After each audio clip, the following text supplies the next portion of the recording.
Sehingga ketika hidup kita ini bagaimana kemudian seluruhnya? Ya seluruhnya harus kita lakukan berdasarkan keyakinan, berdasarkan pengetahuan-pengetahuan kita kepada Allah Ta'ala. Apakah kita bisa hidup tanpa keyakinan? Bisa. Apakah kita bisa sekolah, bisa lulus kuliah dan sebagainya tanpa keyakinan? Sangat bisa. Tapi kalau mau bahagia itu tidak akan pernah bisa. Jadi kalau jenengan dan saya sendiri kalau mau bahagia tanpa keyakinan itu tidak bisa. Mengapa? Karena yang membuat kita bisa menjadi tenang itu karena yakin. Sudahlah, ada orang kemudian ingin melakukan perjalanan kemana saja, dia tidak yakin kalau dirinya akan selamat, maka di perjalanan itu dia tidak akan tenang. Khawatir ada begal, khawatir ban bocor di tengah malam, sepi kanan kiri, utara selatan, barat dan timur, macam-macam pikirannya. Kenapa? Karena tidak yakin akan selamat. Tapi kalau seorang hamba itu akan yakin, dia yakin kalau dia akan semangat, maka dia tidak akan mengalami yang namanya kebingungan-kebingungan dalam kehidupannya. Sehingga itulah mengapa pengetahuan kita tentang Allah itu sangat penting. Itu yang akan menjadi bekal dan modal kita dalam kehidupan. Jadi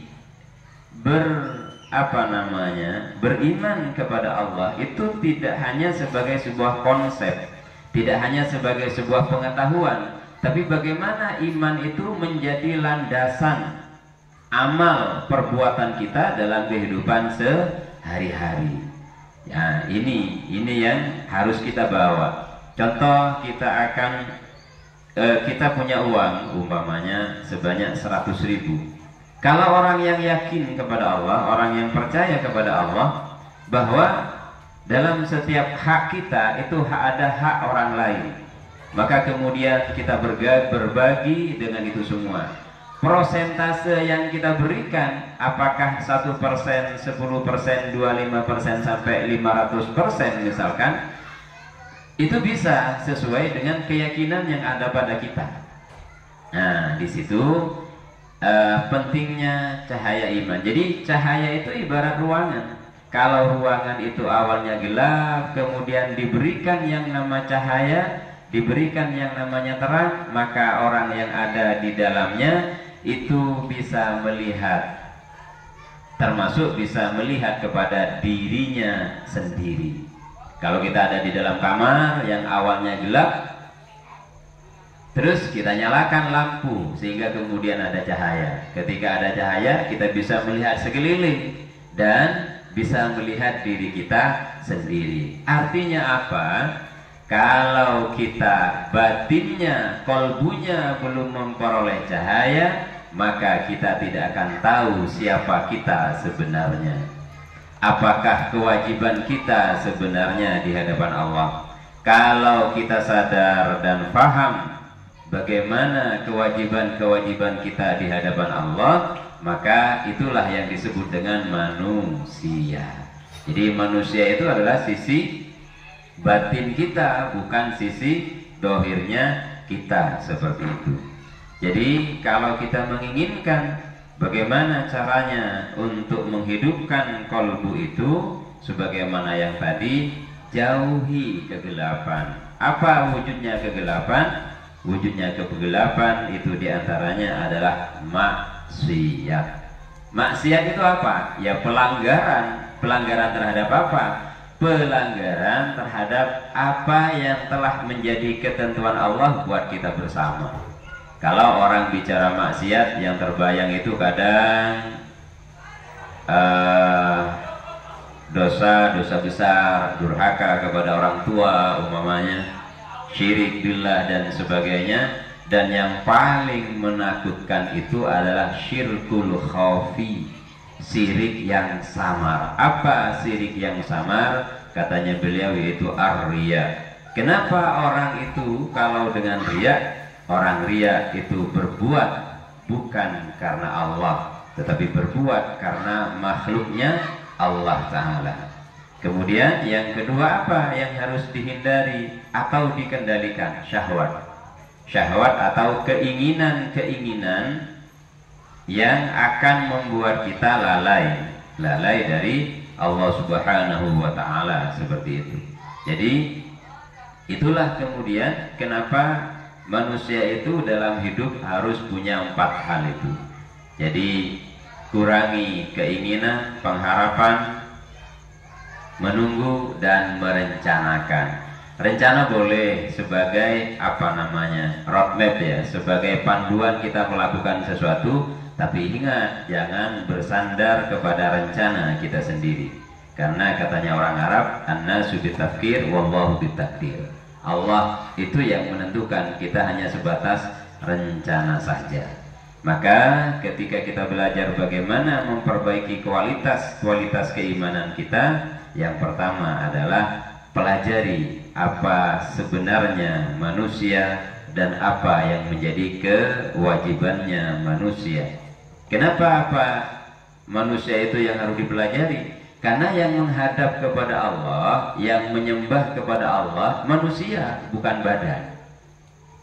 Yang menyembah kepada Allah itu manusianya, bukan badannya. Badan itu hanya kendaraannya ruh.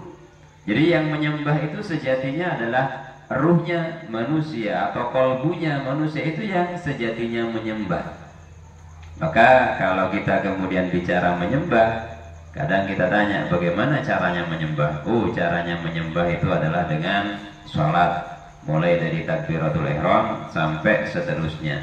Tapi jarang kita kemudian melihat dan mendengar pembahasan makna kaifiyah sholat, makna dari setiap tata cara sholat kita, mulai dari takbiratul ihram sampai salam. Yang kita dengar adalah kalimat Sallu kama ra'aitumuni usolli. Jadi begitu, sallu kama ra'aitumuni usolli. Dan riwayat-riwayat sholat yang disampaikan oleh para sahabat kepada para tabi'in sampai kepada a'immatul madzhab itu variatif.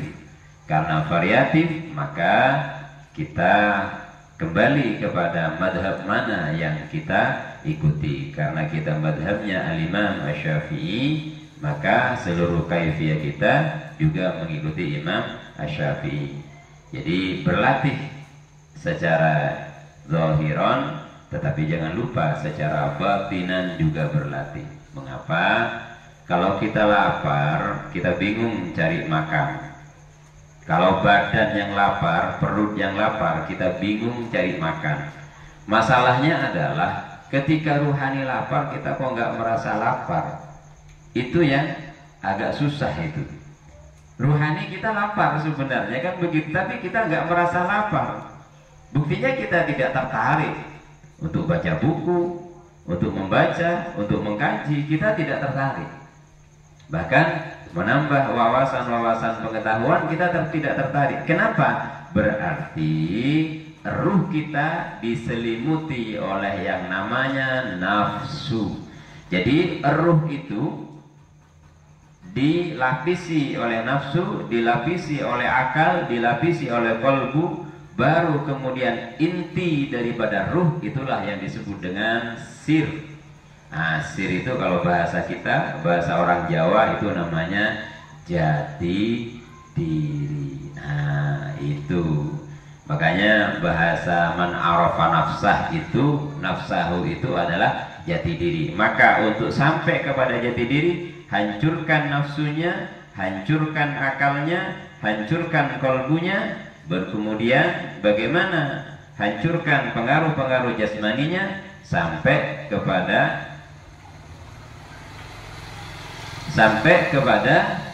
jati diri kita sendiri.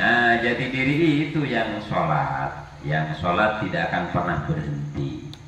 Sholatnya akan dilakukan selama-lamanya.